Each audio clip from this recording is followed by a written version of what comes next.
আমাদের উপদেষ্টা আসিফ মাহমুদ ভাই ভিয়েতনাম এবং চীন, ইন্ডিয়া থেকে লাভ রিয়েক্ট কিনছেন। ওনার ফেসবুকে যেন লাভ রিয়েক্ট বেশি দেখানো যায়, এজন্য উনি এটা টাকা দিয়ে কিনছেন। হ্যাঁ, চুয়াং ডুয়াং বিভিন্ন নামের মানুষ তাকে লাভ রিয়েক্ট দিচ্ছে। তো এই যে ভুয়া লাভ রিয়েক্ট কিনলেন, সম্মান বাড়লো না কমলো?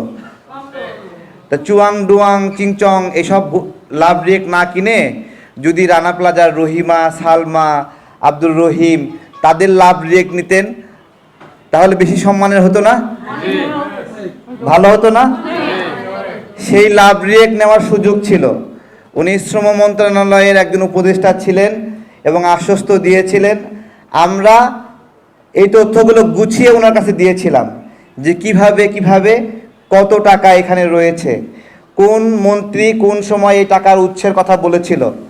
মতিয়া চৌধুরী বলেছিল 129 কোটি টাকা বিদেশি বিভিন্ন সংগঠন থেকে সরকারের কাছে প্রধানমন্ত্রীর অ্যাকাউন্টে এসেছে। পরবর্তীতে কবির সাহেব বলল 21 কোটি টাকা ব্যয় হয়েছে। সেই হিসাব অনুযায়ী আমাদের দেওয়া বানানো কোনো তথ্য না, 108 কোটি টাকা প্রধানমন্ত্রীর তহবিলে আছে।